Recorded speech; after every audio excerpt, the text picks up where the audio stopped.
Good morning. We are kicking off a series today. We're um,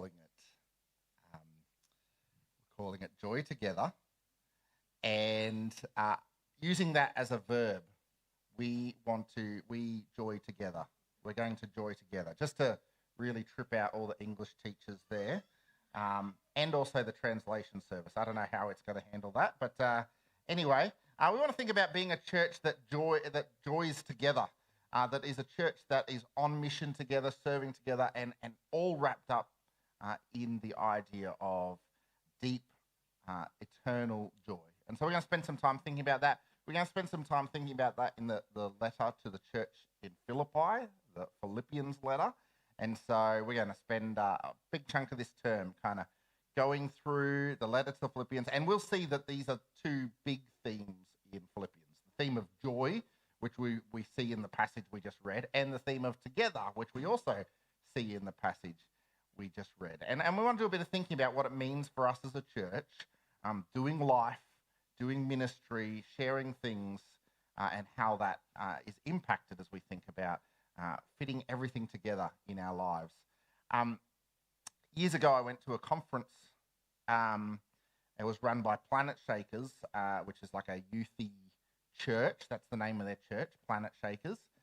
It wasn't on our list of name ideas when we were going for names. Although I do love the way they talk to their congregation. They say, you are the Planet Shakers. So say, welcome, not just to Planet Shakers, but welcome Planet Shakers. Very cool. We didn't do that. But we could say, welcome New Lights. I don't know. They had a worship section where musos kind of got together and did a workshop on worship. And one of the things they said, I mean, they have some real youthy, really pumping music. So we went to this conference with this great music, and then we went to this worship workshop and had them talk about music. And one of the things I remember they said was, if you want to be great in your worship, if you want to really excel in leading people in worship, the key to that is you have to be great friends.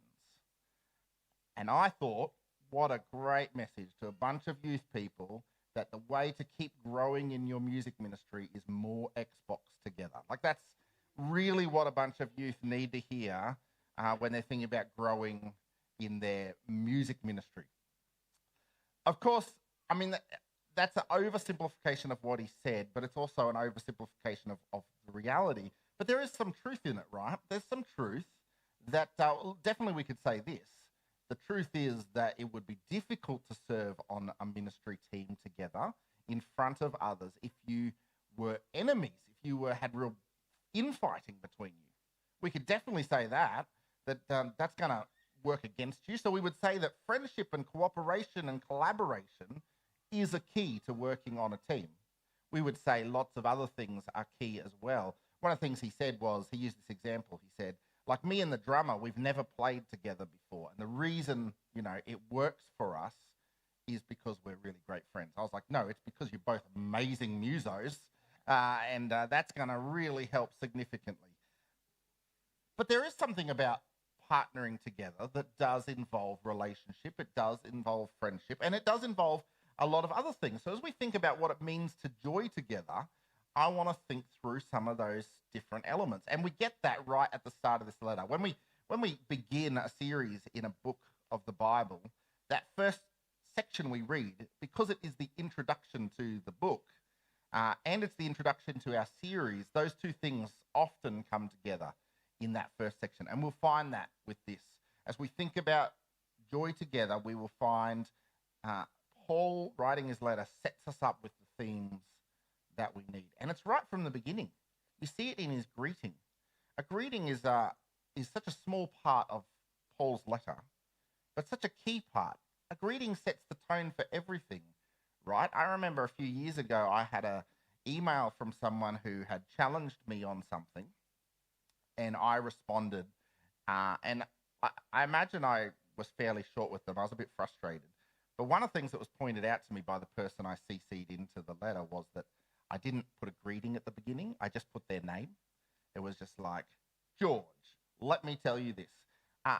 And the lack of greeting says something about and I didn't mean it to, and I wasn't thinking that, but it says something about your letter, right? And so it's the same thing's true about this letter. Paul's greeting says something. It sets us right up from the beginning, and what it tells us is that his identity is as a servant.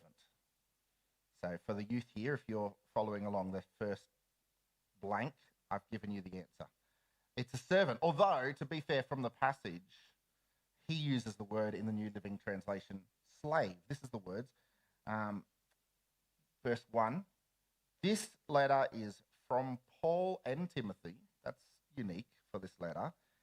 Slaves of Christ Jesus.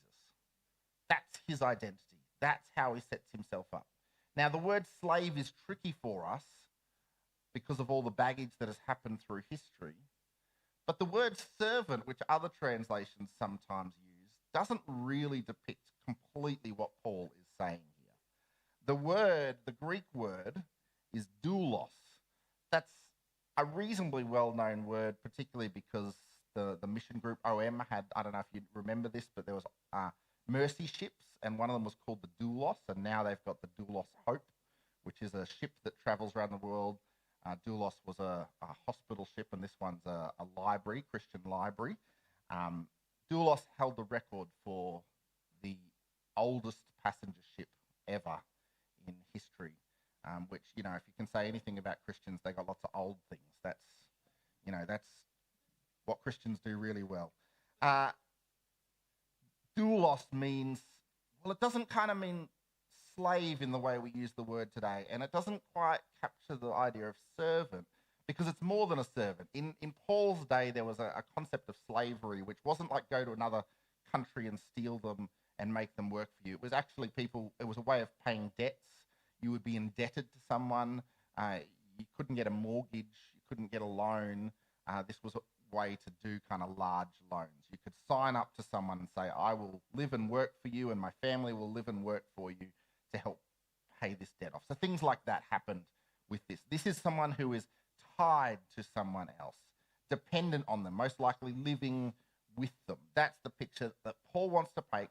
That's his identity. His identity is as this servant that is bonded to someone. And the one he's bonded to is Jesus. And he contrasts that with the congregation that he's writing to. Look what he calls them. He says, I'm writing to all God's holy people. He uses the word holy to describe them. In fact, we get the word saint from the Latin, the sanctus. So he calls himself a slave, and he writes to the saints, talking about the church. See that contrast that he puts himself in, almost like he's bringing humility and submitting himself. And we see a picture of that, of servant leadership in the Bible. Although it's tricky sometimes because it's not tied to necessarily authority. I remember a minister once, when he started out in his role, was trying to set up the organisation structure of the church and communicate that. And so rather than drawing a traditional org chart where him and the board were at the top and then the other leadership, he drew it upside down. He put him and the board at the bottom, and he kind of built his org chart that way, as a way of communicating that the minister and the board are the first servants of the church, which is really great and helpful. It's unhelpful in the sense of thinking about authority. It's not that he was saying he has no authority. It's not saying that the church congregation members at the top of it are going to make all the decisions down to him and he'll execute them. That's not the picture there, and it's not the picture here. Paul is not pointing himself as someone who has no authority. He is putting himself in a position of humility, but he brings leadership into the picture. In fact, he includes the leaders in the picture. He says they're including the church leaders and deacons. I've already mentioned one Greek word this morning. Let me go for another one. The word there that we translate leaders, or NIV translate overseers, is the word that we get the word bishop from. Quite literally, what he's saying here is including the bishops and the deacons is the picture he gives. Now, we don't use the word bishop quite like that in the Anglican Church. This is like a local leader. It's not like the bishop of an area happens to be there. This is a local leader in this picture. But I love the way he kind of puts that picture. This is what he says, including all the holy ones and the bishops and deacons. It's like my challenge would be next time the bishop's here, whoever's service leading should say, welcome to all the holy ones. Oh, and also the bishop. Say that. That's the challenge. Don't do it. Don't do it. Unless you're quoting the Bible and then he can't stop you. But it almost sounds like that, but that's not what's going on here. Paul is including the leadership. He's saying together with the leaders, they are the holy ones. So you get the picture that's happening here. He is not saying, I'm a slave and you are the masters. He's saying we all are in this together. In fact, the picture is, I call myself a slave and there's an invitation for you also to be in that category. You see what's happening there? This is an invitation from Paul. He's not going to go so far as to say, you also are enslaved to Christ, but he's saying you should be. This is where we should all be. In fact, he spells it out. He says, we belong to Christ Jesus. He says, we are all indebted to him. We are all in the one boat of doulos in that picture. And so Paul is saying him and Timothy are these bond servants, these slaves, and the church and the leaders also belong to God. So they are also joining us in that. And so the invitation there is to joy together in that. I think it's really helpful for us to think about some of that space as we think about what it means to do life together, that we should be coming from a attitude that we are serving God. The classic thing of thinking through in church is to be very careful when we feel like we get into that space where I'm doing something because I have to. I'm serving in the church because no one else is doing it. The reality is sometimes we are called to serve and consider serving in a way because no one else is doing it. But we do need to be careful when we get to that place of bitterness and frustration. Say, I'm only doing this because no one else is doing it. That kind of attitude doesn't end up being an attitude of a servant. That ends up being, and maybe we feel like slave fits more that kind of build. It ends up being someone feeling indebted to the role that they're doing, to the one that feels bitter towards the role that they're doing. And so we want to come with that kind of humility. The same thing's true for leaders. Not in a leadership position because no one else would do it, although that's often the case, that we step into roles because there's a need. But we need to be careful that we don't do it out of some sort of bitterness. Or the opposite is true, that we do it because it gives us a position of power, a position of recognition. There's a place of saying we should come with a heart to serve Jesus is what we should do.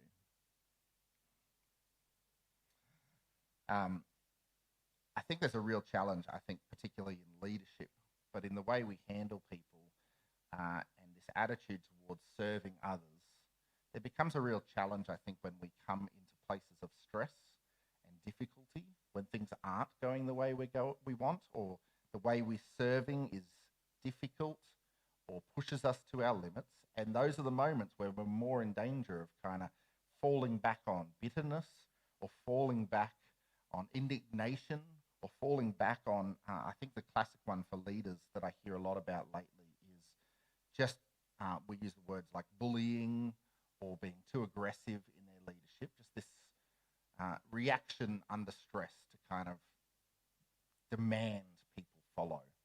And we get in danger of that sort of thing. Me and my family have just come back from 2 weeks of leave. So Monday was first day back at work. And I think Monday, Tuesday this week were maybe my most two stressful days I've had all year. Monday, we met for staff meeting. That wasn't the stress bit. They're lovely. Miles made me 2 coffees. So that's what a man. But to be fair, it was my first time seeing the work that's been done here. Also, that wasn't the stressful bit. But a lot of kind of work still needs to happen. It's quite dark up here, I'm sure you noticed, and we need to install some of the lights that we've taken out, need to go back in, and there's work that still needs to be done. So it was fine, kicked off with a bit of stuff floating around, where we're going to install speakers, where we're going to install lights, that sort of thing. Went from that to a Sydney Anglican property meeting, that now you're seeing the stress lines. Trying to build a property up at Hamilton Street. I mean, it's just stressful talking about multi-million-dollar deals. That's just not my world. It is my world, unfortunately. It's not my experience. And things are moving much slower than we want. The next day, I had a meeting with another group that works on investments to try to figure out how we can use our land in a way that can help fund that. So once again, multi-million-dollar deals right over my head. And then I had email from a school that we might have to move to, and the prices to rent that were higher than we had liked. And so all of that adds up, right? 2 days back at work and I was ready for a holiday again. There's a moment, I think, in those kinds of moments where that stress builds up, that it's easy for a leader to jump onto being aggressive, jump onto trying to demand things happen, trying to solve things in a really bullish way, and not take the attitude of a servant and not take the attitude of serving. And I don't say that just to kind of say, woe is me. I mean, Paul's writing from prison, and I'm not trying to say, oh, look at me, just like Paul in prison, it's hard. I think he'd have something to say about that. But saying it, that we will all experience this in our own ways, that we all have stressful times in our lives, through family, through work, through things that are impacting us. And it's very easy for us to kind of react to all that in ungodly ways. This attitude, our identity must be as a servant. And it is the way we serve Christ, not just when we're together, but all of our life. Paul writes that in his letter to the church in Colossians chapter 3. He says, whatever you do, work at it with all your heart as though you're serving the Lord. So he's saying that attitude of service is not just when we gather together or filling some rosters on a Sunday. It's all of our life is an attitude of service. So our identity should be service. Our partnership is in the gospel, Paul says. Our purpose to our identity is tied together in the gospel. The thing about this letter is Paul is not with them. He is in prison. So when he talks partnership, he's not talking about getting rosters done on a Sunday. He's not talking about making things happen in the church community. He's talking about their gospel partnership across everything they're doing, across all the churches. And he's praying for them. This is what he says. I pray for all of you with joy, verse 5, for you have been my partners in spreading the good news about Christ.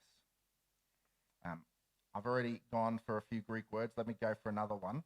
The word partnership is the word koinonia. Now, I only mention it because when I was at college, you see I'm wearing my More College shirt today. I wore that at one of my meetings this week, and he said, I can see it's laundry day.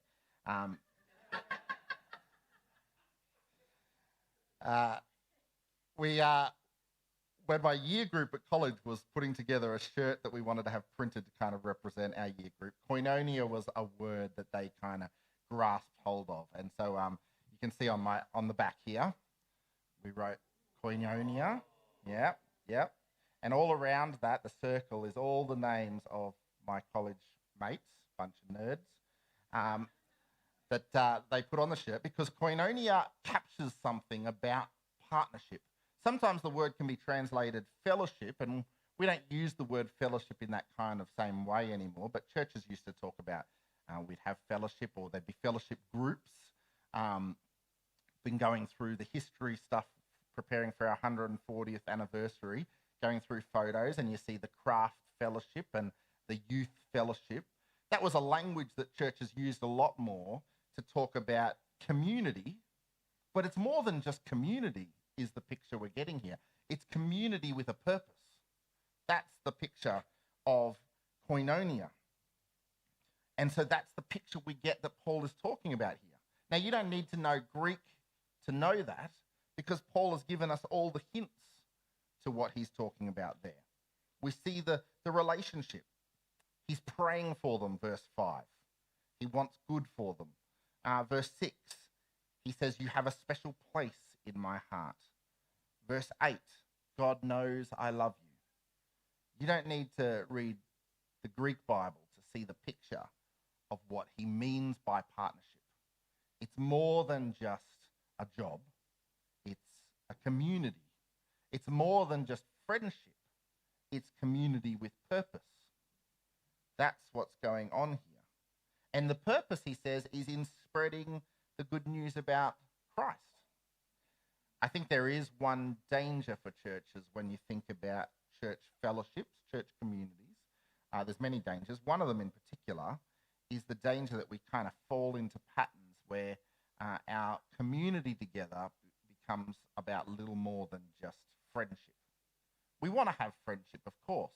We gather together in our small groups in our church. We have ministry teams that work together. We want to have friendships, but we want them to be friendships with purpose.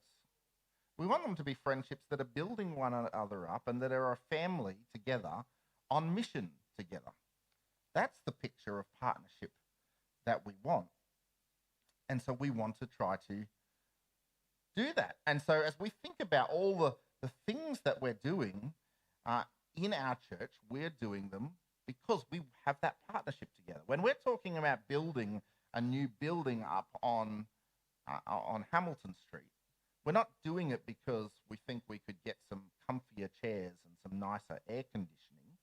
That's not what's happening. I imagine that while Paul is sitting in prison writing to the church in Philippi, he wouldn't be writing, I love our partnership and the fact that you are building a nice air-conditioned building with comfy seats while I'm here in prison. He wouldn't call that partnership, because the partnership is in the gospel. And so that is why we want to build a larger church, not so we can be more comfortable, but so we have more opportunities to multiply the gospel. One of the things we're going to do over the next few weeks, we'll launch it, but one of the things we're going to look to do is some fundraising ourselves towards the building. It's a multi-million-dollar building, and we can use some of our land to pay for it. The diocese is doing some fundraising to help pay for it, and they are looking to get around $2 million from large donors that might support us. But there is around $600,000 that we want to try to seek to fundraise ourselves. And the short-term goal for that is we'd love to raise at least $150,000 to pay the cost that we need to submit a DA. It's hard for us to get anything going, and we don't want to sell assets before we get things really going.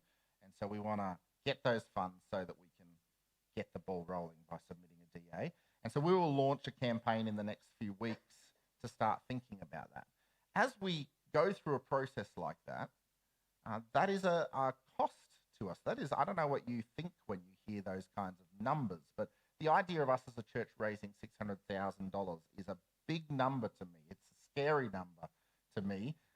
There's bigger numbers going on as we think about building a building. And I don't even know if we can reach those targets.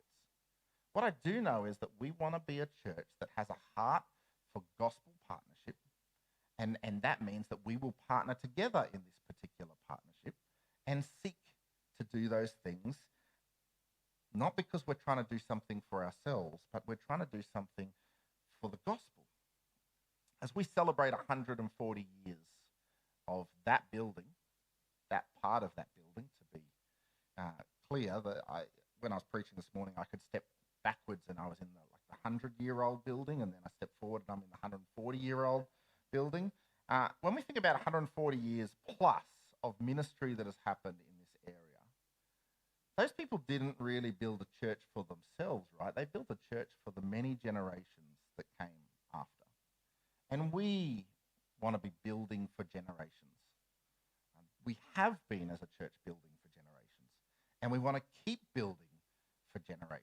This is not us investing in something that is going to bring a financial return to ourselves or investing in something that we will just get to enjoy. This is a gospel partnership. That's what Paul's talking about here. It's the same when we think about the cost to us of having to move off-site and go to a school where we might be setting up every week. There's a cost to us in these things. This is the gospel partnership that God calls us to. The partnership is the gospel. And last point I want to make is that maturity, Paul says, is love. Maturity, he says, is love. As we think about growing the kingdom, the question always comes, these two things that we have. We think about growing the kingdom is, reaching more people and bringing them in. What about growing ourselves? And I want to say those two things, growing the kingdom is not one or the other. When we use the language of growing the kingdom, we are talking about both those things. You are growing the kingdom in your own heart as you grow in Christ, and you're growing the kingdom in sharing the good news of Jesus to others. Both those things are growing the kingdom, and Paul brings both those things together. It's not one or the other. It's both together, and he says it's both together in love. I think we often mention how helpful sometimes the New Living Translation is in making things really clear for us. I think this next verse is one where I would argue the translation is not as clear as some of the other ones. This is what the New Living Translation says. It says, I pray that your love will overflow more and more, and that you will keep on growing in knowledge and understanding. You see what's happening there? The New Living Translation separates this as two ideas. The idea one, that you grow in love and it's overflowing, and we might think of that as reaching more people, sharing out of ourselves. And the second idea is that we grow in understanding. But I don't think that's a helpful translation of what's happening here. The NIV, I think, puts it much clearer as to what's actually going on. And it's the two ideas are tied together. Listen to this. This is what the NIV says. And this is my prayer, that your love may abound more and more. Doesn't use the word and, that your love might abound more and more in knowledge and depth of insight. That's the picture we get from Paul here. Not that there's two things he wants us to grow in, not love overflowing to others and growing in knowledge for ourselves with Christ, but actually that our love that overflows should be growing in knowledge and understanding. Those two things are tied together, and it's important that they're tied together as we think about maturing as Christians. The tying together of love and knowledge is key in being effective in our love. Right? Love gives knowledge more purpose. Love gives knowledge purpose. There's a danger, I think, sometimes that we seek knowledge about God, but we don't really act on that knowledge in love. The classic line we often use is that there's a difference between knowing about God and knowing God. Right? One of those is love motivated. Knowing God is to be in relationship with him. Knowing about God doesn't need to have that. It could just be head knowledge. And lots of atheists would know about the Bible and about Christian understandings, but not actually have a relationship with God. There's a difference when you put the idea of love and knowledge together. And so love gives knowledge purpose, but also knowledge grows love purposefully. What I mean by that is it's knowing more about something can help our love be more effective. I'll give you a very simple illustration. Many of you know that Susie and my son Jet had surgery when he was born, heart surgery. You imagine if I said to the surgeon, I love my son more than you do, so let me do the surgery, right? You understand how that doesn't work, right?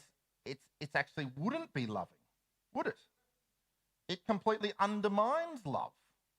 And so there's a sense where knowledge can actually make love more purposeful, that when we grow in knowledge, we can learn to love better.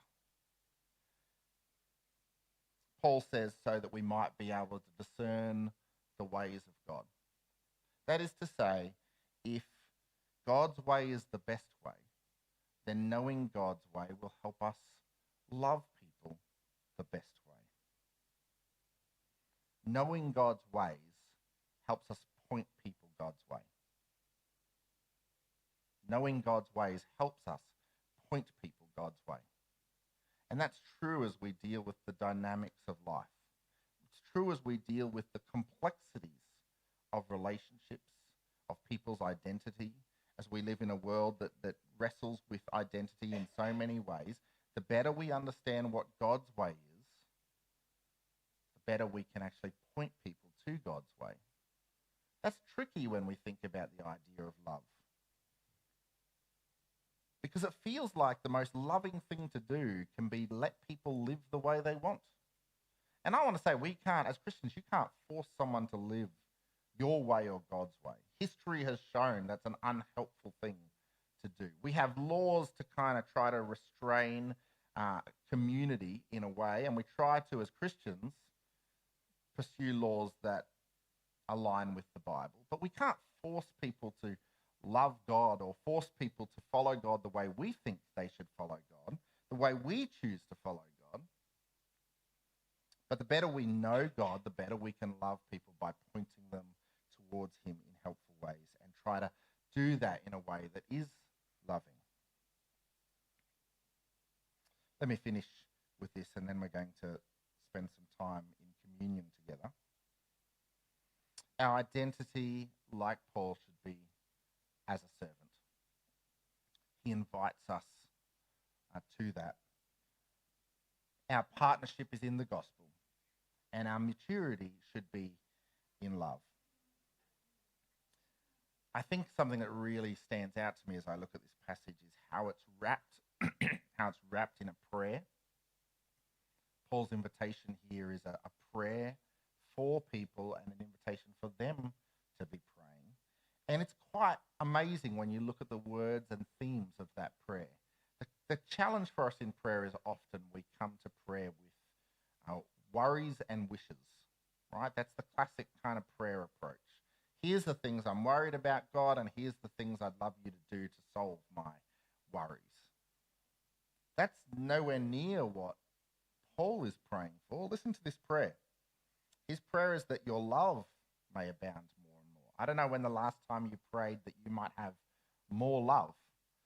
Maybe when we're praying about some of the worries of relationships that we have, maybe that's precisely what we should be praying, that we would have more love.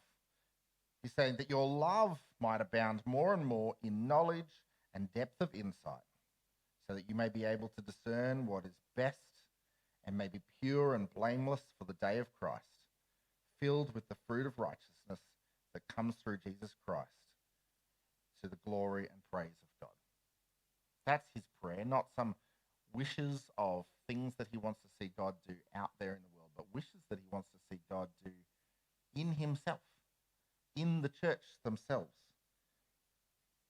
And I want to encourage you. I want to finish by encouraging you in that put that in your prayers. When we pray, that Jesus gives us the example to pray, the Lord's Prayer, which I don't think specifically he's telling us we should use those words, but he's telling us that these are helpful theme and structure for us to pray. And when he says, hallowed be your name, I want your name to be holy, there's a sense where that's an inside-out thing. That's saying, I want your name to be holy. I want to treat you as a holy God. And I want to see others see you as a holy God. May your name be holy. And the second one, your kingdom come, your will be done on earth as in heaven. The prayer is, once again, not that God's kingdom, not just that he would return and his kingdom will come, but even right now, that his kingdom might be coming in our own hearts, transforming us towards his kingdom, and that it might overflow like the love that overflows from us, that it might overflow into the world around us. That is the way Jesus says we should start our prayers. And I encourage you in that is something you should consider in your prayer life, to come to God praying that he might grow you to be more like him, praying that he might grow your love, praying that he might grow your knowledge in love, that we might grow in maturity together. Let me take a moment to pray.